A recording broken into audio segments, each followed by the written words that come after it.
Hi hello welcome to Manas day out. So இன்றைக்கி வந்து நம்ம வேறு லெவல் ஒரு வீடியோ பார்க்க போகிறோம். பிகாஸ் என்னோட ஹஸ்பண்டோட 30வது பிறந்த நாள். ஸோ அதுக்காக அவரை சர்ப்ரைஸ் பண்ணுறதுக்காக 30 டிஷ்ஷஸ் பண்ணலாம் அப்படின்னு சொல்லி வேறு லெவல் பிளானில் இருக்கேன். ஸோ இப்போ கரெக்டாக 12 o'clock ஆகுது. ஸோ 2 மணிக்குள்ள நம்ம முடிக்கணும். ஸோ வாங்க பார்க்கலாம். ஓகே, வெஜ் அண்ட் நான்வெஜ் பண்ணலான்னு பிளானு. ப்ளஸ் 2 பாயசம் இதெல்லாமே ரெடி பண்ணிக்கிட்டு அரிபரியான ஒரு சமையல் முடிச்சிட்டேன். சாரி கைஸ், என்னால் குக்கிங் வீடியோ பெருசாக போட முடியல. ஸோ நெக்ஸ்ட் டைம் நான் ப்ராப்பராக ஷூட் பண்ணி எடுத்து நான் போடுறேன்.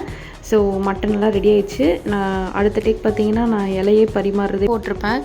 ஸோ இதில் வந்துட்டு என்னென்ன டிஷ்ஷஸ் இருக்குது அப்படிங்கிறது நான் உங்களுக்கு தெளிவாக சொல்கிறேன். ஸோ அவர் செம்ம ஈகராக வெயிட் பண்ணிகிட்டு இருந்தார், என்னென்ன செய்கிறோம் அப்படிங்கிற மாதிரி. ஸோ என்னென்ன கொடுக்க போகிறாளோ அப்படிங்கிற மாதிரி செம்ம எக்ஸைட்மெண்ட்டில் இருந்தார். எப்பவும் போல் என்ன சொல்கிறது, சாங்கியத்துக்கு உப்பு வச்சாச்சு. ஸோ நெக்ஸ்ட்டு டிஷ் என்ன அப்படின்னா, ஃபஸ்ட் எடுத்ததும் நம்ம வந்துட்டு நான்வெஜ் வைக்க வேணாம்னு சொல்லிவிட்டு நான் வெஜ்ஜில் ஒரு ஊத்தப்பமும் நான்வெஜ்ஜில் ஒரு ஊத்தப்பமும் பண்ணியிருந்தேன். மஷ்ரூம் ஊத்தப்பம், அதுக்கப்புறம் வந்துட்டு மட்டன் ஊத்தாப்பம் சூப்பராக இருக்கும் இது. ஸோ இதுக்கு வந்துட்டு மட்டன் குழம்பு தொட்டு சாப்பிட்டாலே செம்மையாக இருக்கும். தென் அதுக்கப்புறம் அவருக்கு ரொம்ப ரொம்ப பிடிச்சது அப்படின்னா பால் சாதம், அவிச்ச முட்டை இதெல்லாமே ரெடி பண்ணியிருந்தேன். வேணும் அப்படின்னா ஒரு ஊறுகாய் எடுத்துக்கலாம். ஸோ ஊறுகாய் ஆப்ஷன் தான். அதுக்கப்புறம் கேபேஜ் பொரியல் வச்சுருந்தேன். கேபேஜ் பொரியல் வந்து இது எப்படின்னா ஹை ப்ரோட்டீனு. இது வந்து நான் அவருக்கு பிரேக்ஃபாஸ்ட்டில் எப்பயாவது செஞ்சு கொடுப்பேன். ஸோ அவர் கேட்டார்னா செஞ்சு கொடுப்பேன். ஸோ அதுக்கப்புறம் பார்த்திங்கன்னா கலக்கி, 1 சைடு ஆம்லேட், அதுக்கப்புறம் ரெகுலர் ஆம்லேட், இது 3மே அவருக்கு ரொம்ப ரொம்ப இஷ்டம். எக்கில் வந்துட்டு கிட்டத்தட்ட நான் 5 டிஷ்ஷஸ் செஞ்சுருந்தேன்.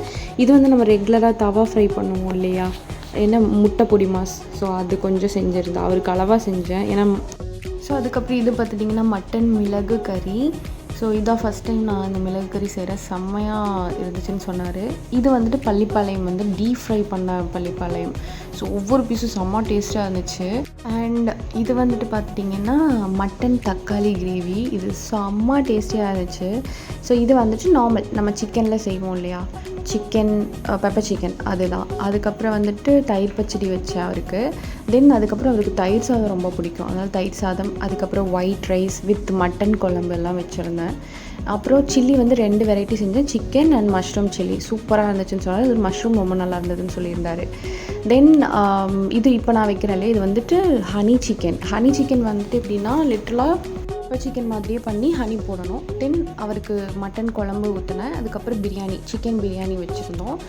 ஸோ இது அவருக்கு ஃபேவரட், அது எப்போவுமே நார்மலாக ஃபேவரட். அதுக்கப்புறமா சாக்லேட் மோஸ், பாயசம், அதுக்கப்புறம் மின்ட் லெமன் ஜூஸ், அதுக்கப்புறம் வந்துட்டு மேங்கோ பாயசம். இது அவரோட ஃபேவரட்டாக இருந்துச்சு அன்றைக்கி. அதுக்கப்புறம் ஃபைனலாக அப்பளம், அதுக்கப்புறமா உருளைக்கிழங்கு பொரியல் தயிர் சாதத்துக்கு. இது சைட் டிஷ்ஷு அவருக்கு ரொம்ப பிடிக்கும். மோஸ்ட்டாக இதில் எல்லாமே அவருக்கு பிடிச்சதாக செஞ்சுருந்தேன். தென் ரசம் ஃபைனலாக. அவ்வளோதான். ஸோ டிஷ்ஷஸ் கம்ப்ளீட் ஆயிடுச்சு. 30 டிஷ் செஞ்சாச்சு. ஓவரால் எல்லாமே சாப்பிட்டு முடிச்சாச்சு. எல்லாமே செம்ம நல்லா இருந்தது. ஆனால் அதில் ரொம்ப ரொம்ப அல்ட்டினா மேங்கோ பாயசம் அப்படி இருந்துச்சு.